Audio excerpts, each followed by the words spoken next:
Busted, huh? Let's get a divorce. We're moving out of this house. Right. Divorce seems like the only option. Yay, that's the plan. The plan? Do you both understand what you're doing? John, are you really going to abandon your newborn child? And Mom, are you really leaving Dad just because he's become physically disabled? Do you have any idea how morally wrong that is in society? Oh, don't talk about it as if I'm abandoning anyone. We're leaving this house, but I have no intention of divorcing your father. Even I, who tried to stay as calm as possible, couldn't hide my confusion at my mother's response. My name is Emily. I'm 32 years old and a corporate employee.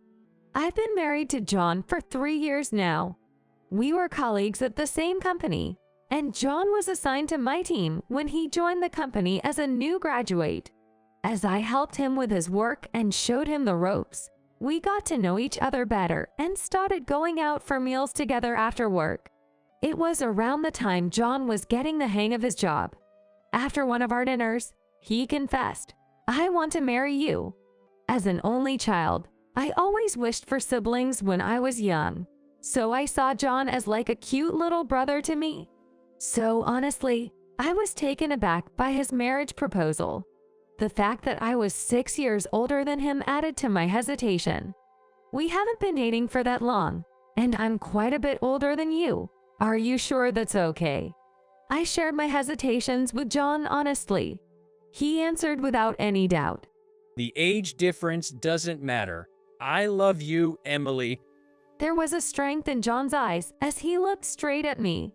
It felt like an undiluted love. I decided to believe in John's words. After accepting John's proposal, things moved swiftly. We immediately went to greet John's parents. My in-laws welcomed me with open arms. Like John, they were direct and communicated clearly, which I found comforting. Next, I introduced John to my parents. What an honest and polite person he is. Such a refreshing and fine young man. It was rare for my somewhat shy mother to praise a man she just met so highly. Anyway, I was glad John received such compliments. Your parents are so kind. I was a bit embarrassed by all the praise. John seemed to really like my parents too. So we were able to get married without any issues. After getting married, I continued to work for a while without quitting my job. The company was considerate, and although my husband changed departments, my honest and straightforward husband quickly became beloved in his new department. He was proactive in helping out with household chores. Teaching him how to cook, do laundry, and clean one by one reminded me of the times I taught him work tasks when he was a new employee, and it was fun. Emily, your cooking is delicious. Did you learn that from your mom? My mom wasn't good at cooking, so I went to cooking classes to improve my skills. Your cooking is always healthy, but the flavors are still on point. Can you tell? My mom was always into classical ballet, paying close attention to her figure and posture. That's why I've always been careful about the food I prepare. Classical ballet, no wonder. She's beautiful and has an amazing figure. Tell that to my mom when you meet her next time. She'll be thrilled. Yeah, let's visit your parents' house soon. I had heard that my friends' husbands usually disliked visiting their wives' parents, but my husband was eager to visit mine. For me, thinking my parents must be feeling lonely with their only daughter married and out of the house, it was a blessing to visit them often. Our marriage was going smoothly, to say the least. But unfortunately, tragedy can strike unexpectedly. My father, George, was involved in a sudden traffic accident and became paralyzed. He was forced into a wheelchair life. Emily, can you come over today? A caregiver comes during the day, but it's stuff by myself at night. The image of my mother, not great with household chores, struggling to care for my father came to mind. It would be serious if she accidentally caused him an injury. Understood. I'll come over after work. When I told my husband about going to my parents' house, He immediately offered to drive me there. You don't have to go out of your way to drop me off. But thank you. It's a big help. Don't mention it. It's only natural to help out when your mom is in trouble, right? He didn't seem to be forcing himself at all. In fact, I was amazed at how effortlessly he offered to help. Emily, thank you for coming. And John, I'm so happy you came too. George will be pleased. Not at all. I've always wanted to visit. Emily, it's about time for George to go to the bathroom. Can you check on him? Got it. I'll go to Dad's room. Is there anything I can help with? Please don't hesitate to ask. Could you help carry some stuff? Ever since George needed a wheelchair, it's been hard for me to move heavy things. I'll show you where. Could you come with me? Sure, leave it to me. Without showing any displeasure, my husband followed my mother. Watching his back, I felt deeply grateful to him from the bottom of my heart. Emily, John came too. Dad, were you awake? Or did John's voice wake you up? It's fine. It's good to see you're well. More importantly, Emily, I'm sorry for all this trouble. I keep causing you hardships. Don't talk like that. More importantly, Dad, do you need to go to the bathroom? Yeah, maybe you could take me.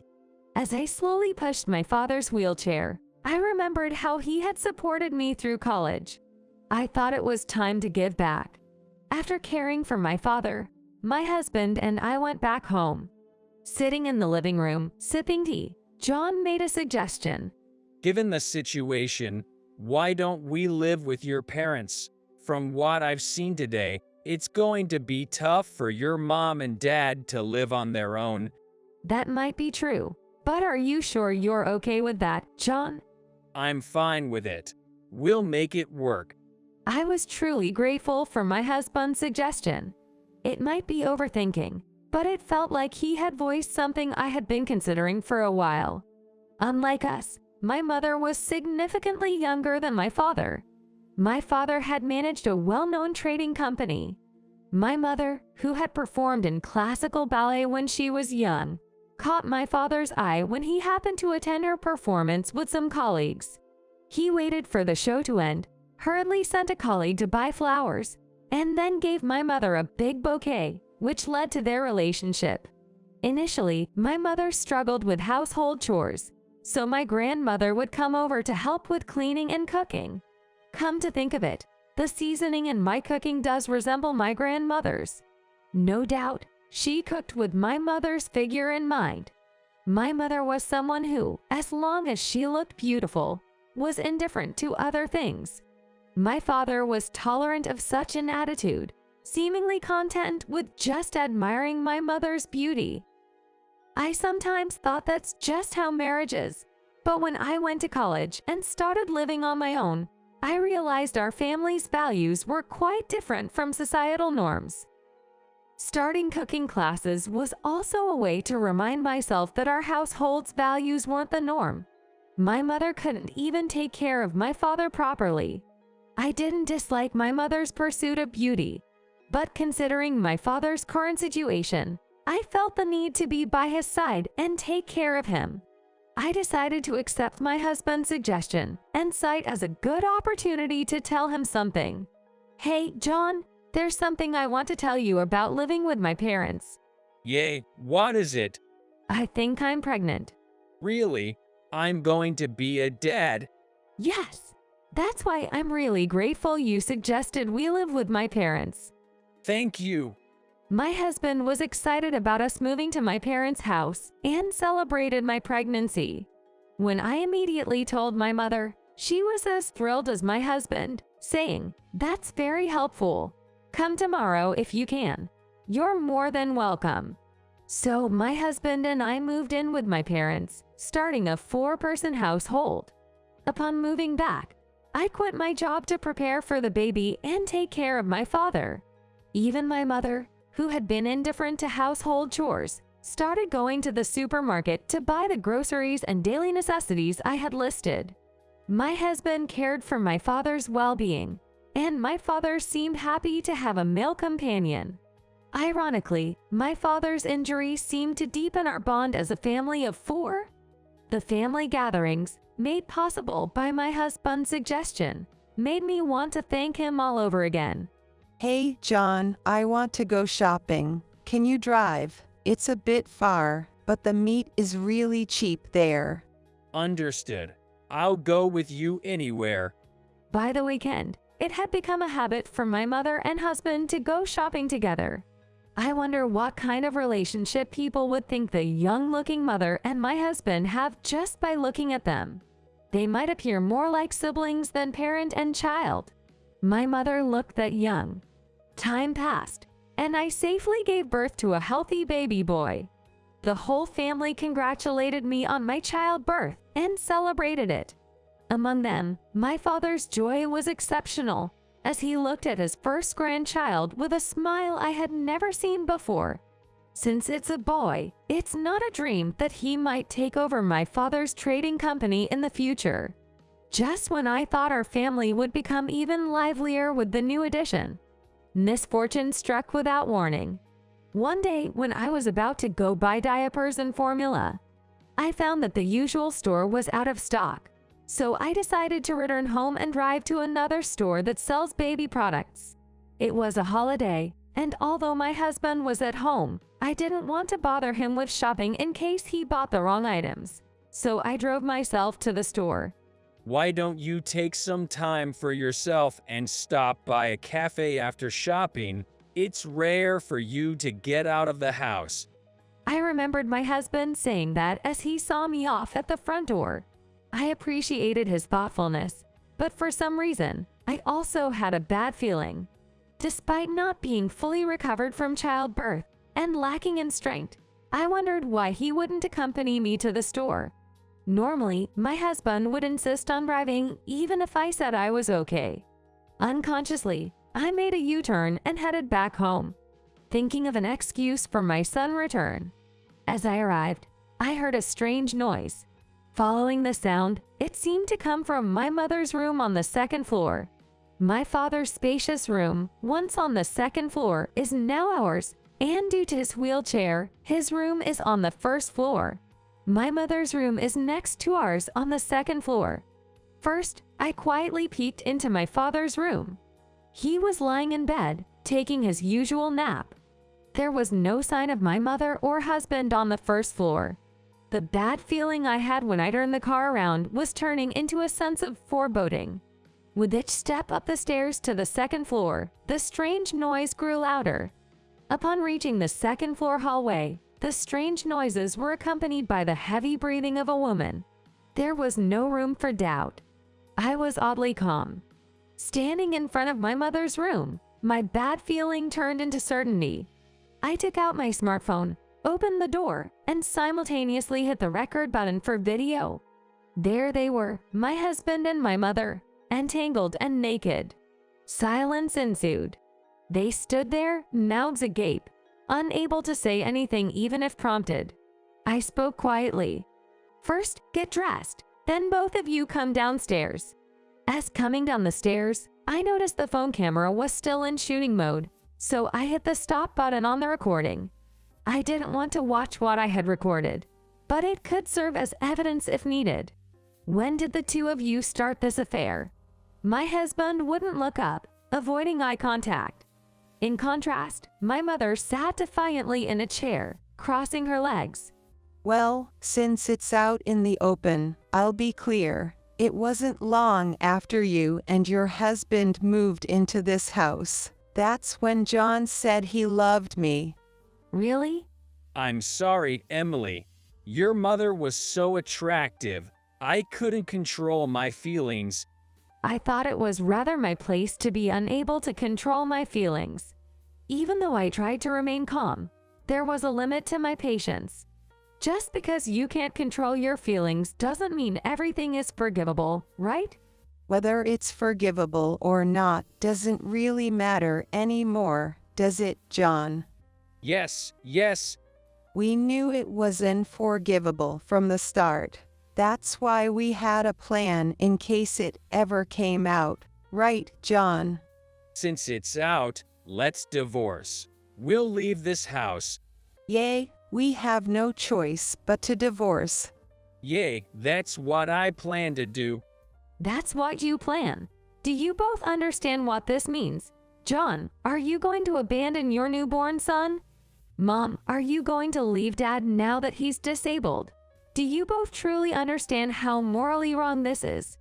Oh, don't talk so negatively. I may be leaving this house, but I have no intention of divorcing George. Even trying to stay calm, I couldn't hide my confusion at my mother's response. Leaving but not divorcing, what does that mean? Do you know how many years I've been with him? As his wife, I have a right to his inheritance. If I divorce him now, I'll lose everything, won't I? My mother was refusing to divorce my father just to lay claim to his inheritance. Indeed, even if they're living apart, she still have the right to claim her share of the inheritance as part of their marital property. What a greedy person.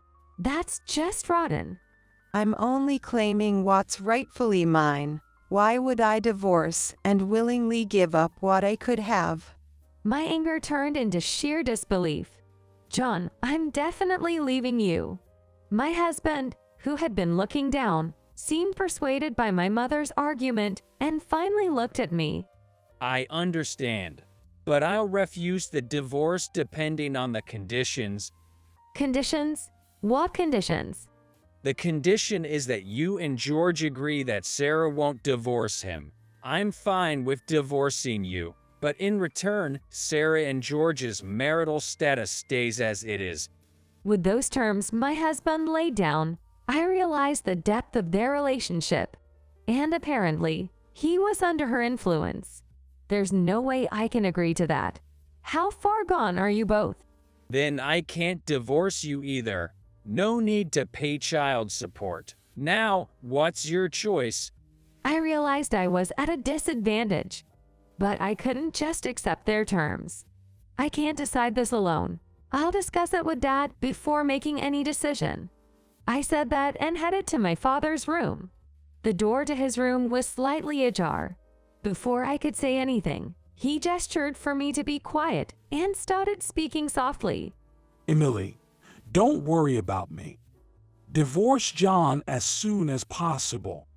I realized he must have overheard our conversation, but doing that would mean you can't divorce that woman.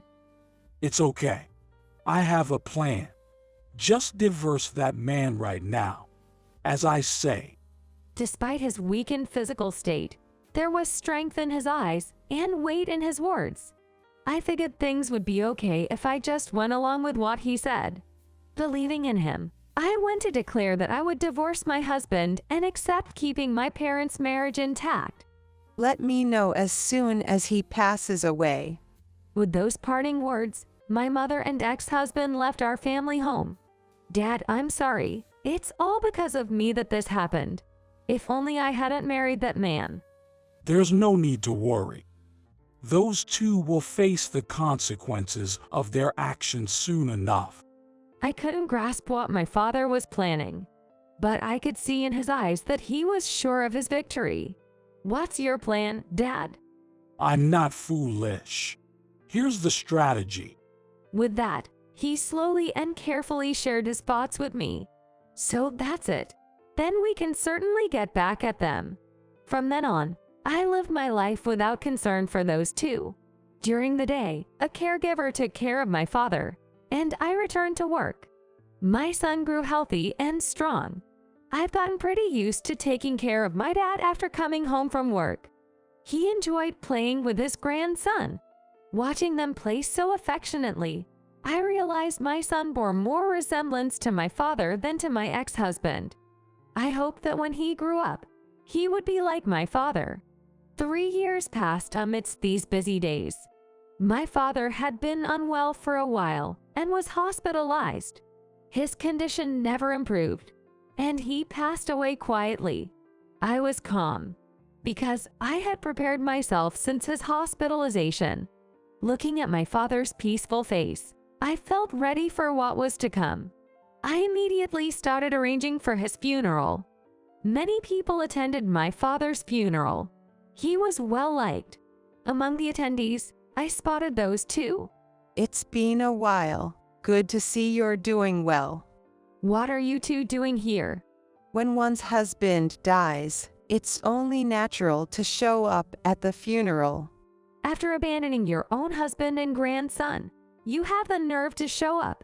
You know, Emily, men and women are bound by instinct. Rationality doesn't apply to those drawn together by instinct. Understand? If you believe that, why come here? Why not stay together forever?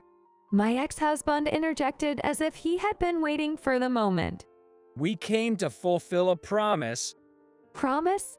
As we discussed before, Sarah has a right to your father's inheritance, doesn't she? Yes, I came to claim the inheritance as promised. Tell me how much I'm entitled to receive. When they brought up the inheritance, I had my response ready. Understood. However, there's not a single cent of inheritance to give you. What? What kind of nonsense are you talking about? Don't try to act tough by lying here, Emily. Sarah should be entitled to a portion of the inheritance, right? I'm telling you there's no inheritance to give to someone who's already divorced. When did he and I get divorced? I don't recall agreeing to a divorce.